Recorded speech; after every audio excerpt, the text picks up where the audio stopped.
Alright, we'll answer a few questions about the bass guitar, give you some tips out.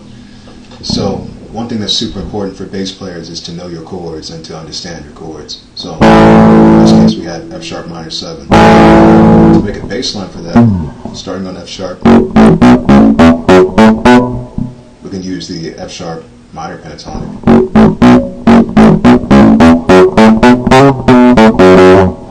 And the other thing is you got to have a sense for the rhythm based on whatever style you're going to be playing, whether that be in a band, at church, wherever. And you've got to have a sense for style, which means kind of like a sense of rules, like what to play, how to play, when to play. And so that's what the genre and the style decides. And as a beginner, you're kind of just playing the notes. And that's pretty much as far as you go, is just playing the notes. But then you get into your tone and articulation. That's when you start becoming more to a professional side. The length of each note, how each note is supposed to resonate.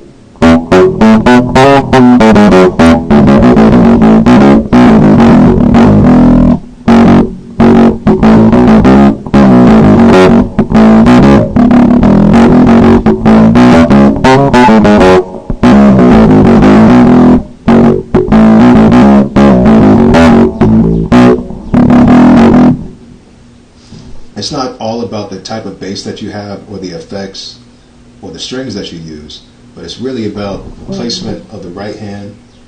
Here I'm playing mostly over the bridge instead of the neck pickup. A lot of beginners start on the neck pickup. What you do is you start out, you can't really pull the strings that hard. Then once you get the finger strength, you start pulling the strings too hard. And so that results in this kind of generic beginner tone where the bass is not very clear. And you can fix that. That's something you can fix pretty quickly. So all you got to do is start playing more over the bridge pickup if you want a more clearer sound. And it will be different if you have like a P bass, for example. But on a jazz bass, playing over that bridge pickup will give you a certain type of sound that you might be looking for. And then there's this confidence thing that you gotta have, which is whatever creative decision you make with your tone or what note choices you use, you want to be really consistent.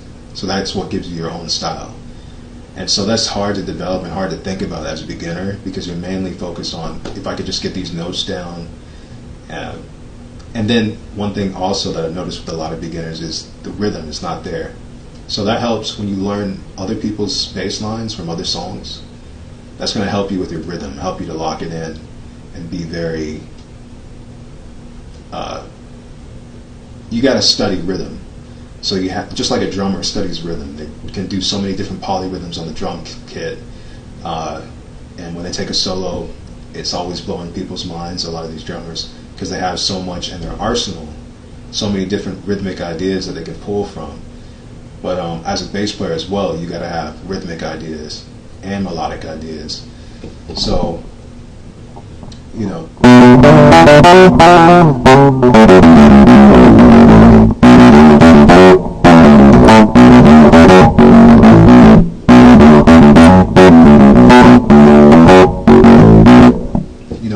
That's what's going to decide the style and the feel of the music that you're playing. So if you're in a band, the bass player has a lot of say-so.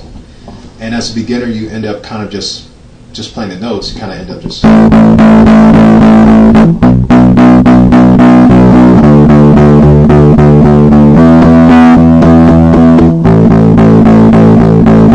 not really thinking about your tone too much, you know. But it's good to have a clear tone, depending on what style you're playing in. And so something you can work on is practicing your scales and focusing on tone and articulation versus just focusing on getting the notes of the scale correct. So you want to get the notes right and have tone and articulation that a lot of times you're going to end up copying the tone and articulation of somebody else. So another bass player that you like look up to, and then over time you start to develop your own tone. So another thing you can work on that beginners struggle with a lot is the strings ring a lot when they play. Now in this case I'm using a fret wrap, but on other bass I don't have a fret wrap, so you got to fan out your hand after each note you play. Make sure that your fingers are in contact with the strings.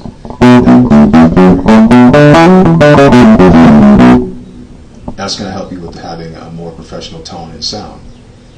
Then you get into effects and stuff like that, so you got to study effect pedals. Figure out how they work. So you got to sit with it for a long time, come up with, what am I using? The bass or the effects, or what do you mean?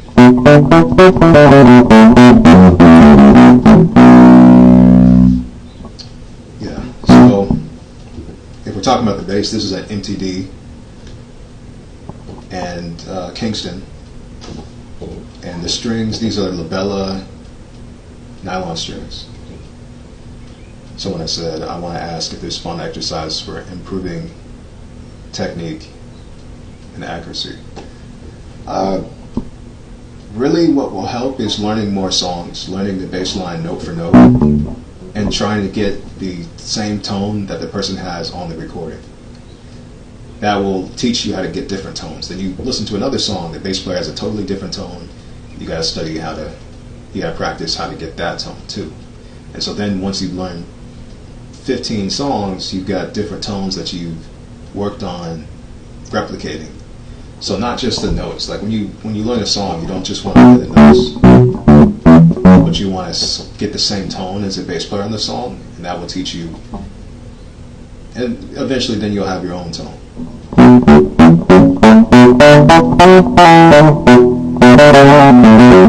So if I'm in a lesson and my student is playing something I'm doing, they can do some of the same stuff. Like they're a beginner, but I might play something.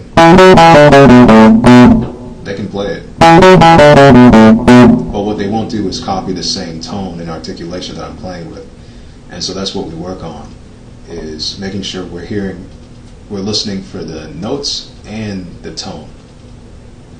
And so all you have to do is just focus on it and then make that be a priority for you. And when you practice, you start to pick up on, oh yeah, like what about my tone? What about my articulation? And let me see what tone I want to use. Being very intentional with how you play. So bridge pickup versus playing on the neck pickup.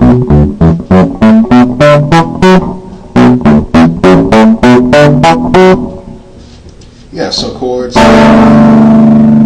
bass is tuned in fourths, so that means if you go 3 frets across, or three frets wide or tall, however you want to say it, string cross, then that's what gives you a minor third. So anywhere you go, third, minor third, minor third. So you want to be aware of all these patterns. You play, 3 frets down. So you get an octave every time. If you don't skip a string, patterns that are on the bass. If you go 1 fret up and you skip a string,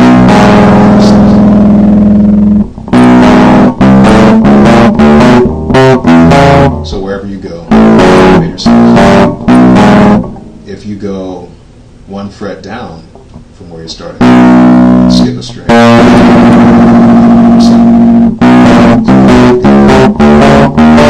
Major 7. If you don't go down or up a fret, stay on the same fret, and you skip a string, minor 7. So you want to be aware of all those patterns.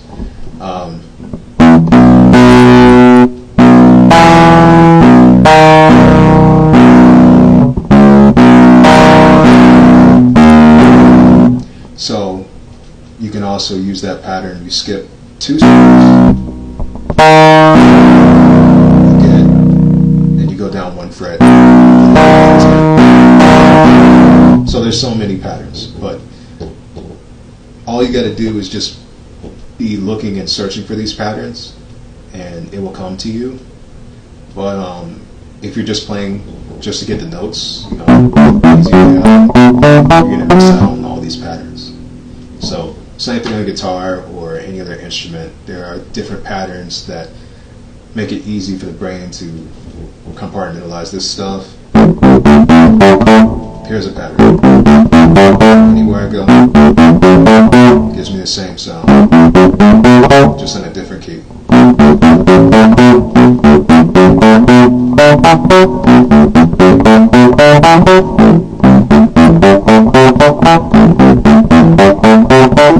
So that's what you want to do, is take any idea that you learn in one key and learn it in every other key.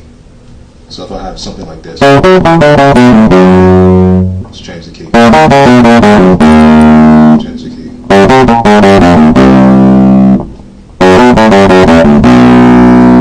And that, doing stuff like that is so much more easy on the bass than it is on a lot of other instruments, because all you have to do is take the same pattern that your fingers are doing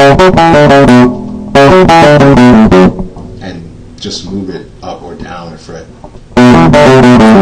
or across. So starting with D string here, now let's start the A string. Same thing, same finger, so same pattern. So those are some tips that I have. I hope those were helpful. If you want to take a bass lesson with me, a virtual bass lesson, that's awesome. If you want to get my pre-recorded lessons, I highly recommend those.